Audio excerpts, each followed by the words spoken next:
I'm Sue. I'm going to be your instructor during this iCow Compost Master Class. Strap yourselves in and get ready to have loads of fun.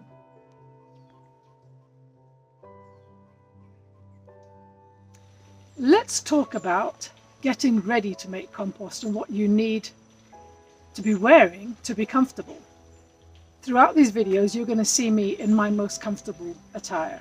I love to wear very loose, very baggy, very pocketed dungarees because they stay airy. Composting is hot business. I always wear a pair of gumboots, sometimes shorter one, sometimes longer one, depending on how wet or how rainy it might be outside. And in my many pockets, I carry some of the other essentials. A hat. If it's really hot and sunny, you're going to need a hat.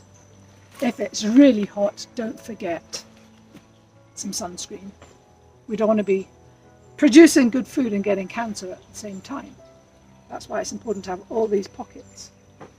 Something to drink. There's nothing worse than a hard day's slog in the field doing something and you get thirsty and you don't have something to drink. So make sure you've got a litre or two maybe by your side. Composting is hot. It's hot work. Be ready for that. And finally, gloves. I always have gloves. Okay? So throughout these next few videos, you're going to see me in different versions of the same attire. I'll always have my gloves. I'll always be in the airiest clothes that I possibly have, the lightest, the loosest, the airiest. Now we're going to move on to the equipment that we need.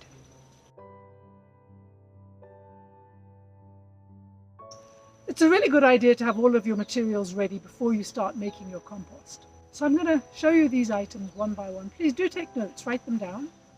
You can improvise, but I found this to be extremely easy. To begin with, a good pair of gloves, a little fork, a little spade, some wire,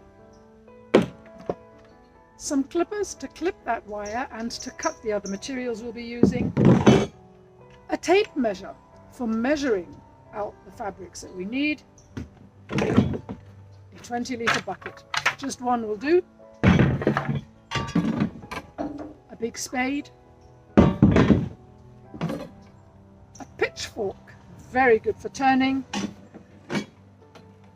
a watering can with a good nozzle, and a thermometer. Make sure your thermometer is a composting thermometer that will go up to about 100 degrees centigrade and that is about 2 feet long. You're also going to need some poly mesh. This is chicken poly mesh. This will be what we will make the cage for the compost outer. A 3.1 meter long piece is good enough to start with, but you'll need to perhaps get one or two of those. Some plastic sheeting to cover the top of your compost to stop the rain getting in, and some shade net. The shade net you'll be using for the bottom of your compost on the little elevated platform that you'll have it on. You'll need two pieces of about 1.5 meters by 1.5 meters, and then a piece of about 6 meters long that you'll fold in half to wrap around your compost pile to keep the moisture in. Then the big things, a wheelbarrow. Wheelbarrow is always handy. And I use a plastic pallet for the bottom of my compost. It allows air circulation, it doesn't rot. You'll need to have two of those because when you've made your compost on one and you're changing and turning it and putting it into another, you'll need to have another one on standby. That's why you also need the 2 pieces shade net. And finally, I use this very big trough for mixing. You can mix by mixing on the ground on a piece of plastic, but you'll find that your pitchfork will start to make holes in the plastic and eventually you'll have to keep replacing it, which is not very good. So this big plastic trough is perfect. I can drag it around, it's very light to move, I can drag it around, and put my compost materials in there, mix them up and chuck them into the cage.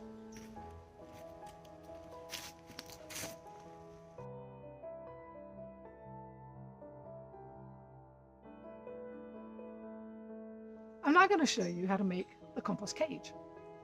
Remember, we want the compost to breathe. It's an aerobic process. Although thermophilic, it will get very hot. We need the air to come in to breathe through the entire system. If it doesn't, the microbes, as they multiply and generate that heat, they use up the oxygen in the pile. Where there's no oxygen, it can very quickly become anaerobic. So we need the pile to breathe. The materials we're using, the reason we're using the polymesh for the sides, we're using shade net on the bottom of a pallet that allows air to come in and through, hot air risers. The sides of the polymesh allow the compost to breathe on the sides, and then we're going to cover it in shade net just to keep some of the moisture in. And eventually, the only thing that we'll put that is not breathable will be a piece of plastic over the top, held in with a rubber band to stop any rain or any other materials falling on the inside of your compost pile. Biosafety is extremely important when making compost. You're dealing with a lot of bacteria, animal manures, etc., etc. So you want to be safe. This is about the only time that you won't see me in gloves, is when I'm making the actual cage. I secure the shape of the cage using wire, different types of wire. You can use just simple electric wire. You can get a pair of snippers to cut the wire. I have it in about 4-inch long pieces that I loop into the polymesh and then twist around to form a little lock. I do reuse the wire over and over and time again, which is why I like it to be a wire that has got some sort of a rubberized coating on it. It's safer on my fingers. I don't like to pierce my fingers on sharp bits of wire, especially working around these environments of high bacteria. I make sure that the wire that I'm using does not leave little cuts in my fingers. And also, when you're working around the compost pile, you don't want it to scratch any of your body that is exposed, for example, your arms or your hands. I'm going to share with you a Su hack. Once you've made your compost pile and you put your plastic on top, it can blow away. It can get rained on, and the rain sits in and it creates a pool in the middle that either collapses the entire pile or tips your pile over on the side or whatever. So what I've made here is a big band that goes around. I've used a piece of string that has just come off, recycled piece of string, reloved, reused, repurposed. Piece of string that has come off a hay bale, and a piece of rubber from a vehicle tire or anything else. So that acts now as a big band that can eventually go around the compost and hold that plastic down. You'll thank me later. Here's another hack. Get all of your materials ready beforehand, right? So with your wire, get your wire measured out. I basically take the wire, loop it around, get the measurements that I want. Get all these bits ready so that by the time I'm ready to wire up the cage, I have my pieces ready. So I do so, I clip it like that, and then I'll go through here very quickly, and through here very quickly, and I have now got a bunch of pieces of little bits of wire. So you might be tempted to use tie wraps. Okay, tie wraps are cool, they're easy to use, they're cheap to buy, but they're not reusable. So remember, we're talking about reusing and repurposing materials that you've got. So if you've got to buy anything new, make sure that it's something that you can reuse over and over and over. If you end up with a lot of plastic tie wraps, not a good idea. We all know how we feel about plastics. So I'm going to go ahead and build it and take notes. Roll out the mesh to get exactly 12 feet. It's a little bit longer than we need, but it helps to give the structure some integrity. And the easiest way to do it is to roll it out on the floor.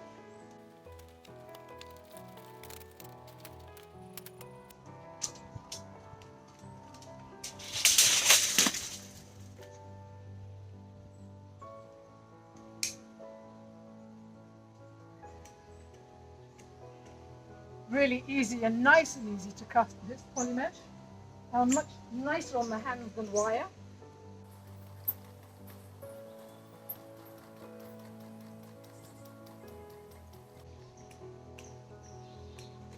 There we go. So now we have our polymesh.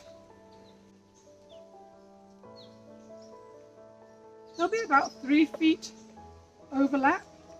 So you're getting a piece of net that is about 1 meter diameter by the time you start tying it together.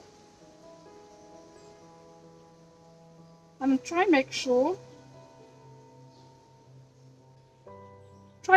that when you're securing the poly mesh, it is an exact fit. You don't end up with the piece being bigger at the bottom than it is at the top. The best way to do that is to secure one piece, then follow the line and secure the bottom at that side, and then you'll know that it's going to be flush all the way around as you secure the rest. These are actually a bit big, but not to worry. I can actually now do this line down because we're following the exact lines. So what I'm trying to do here is to line up the squares so that the mesh ends up exactly flush down the middle.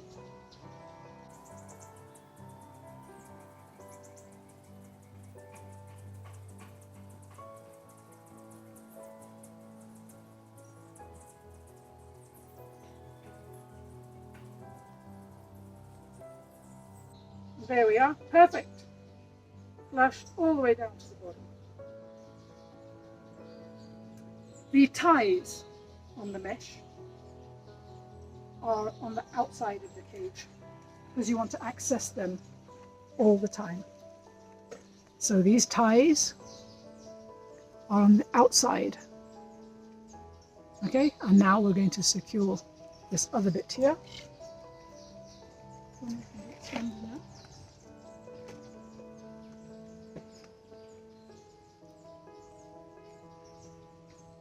So you can see that part of the cage is double lined. That just helps to give it a lot more structure. Integrity, sorry. If your mesh is too short, you might find that it's difficult to stand and withstand the weight of the actual compost. Remember, you're putting a lot of materials in here, about 1 ton. Thank you, Lynette. So here we are. What do we have now? We've got a loop, a really cool loop of net mesh that just about reaches the width of the pallet, and the pallet is 1 meter wide. You don't want it to go over the edge or drop materials out, and you don't want it to be too small. So this is about 1 meter, and let's have the measurement behind it. This should be about 1 meter in width. Yep, exactly. Well, it's 3 feet and a little bit. Good enough. So now we put the shade net on the floor to stop materials going down. Okay. Sometimes, and if your pallet is small, let the shade net go down, or let it be a little bit longer, so that when you're moving materials across into, when you're turning your compost, you can pull out that shade net to catch any bits that fall down. So you can have longer bits that you might fold into the edge until you start turning it. Next step, very important, when you're putting your cage onto the net, make sure that it doesn't move the net and end up with holes at the bottom.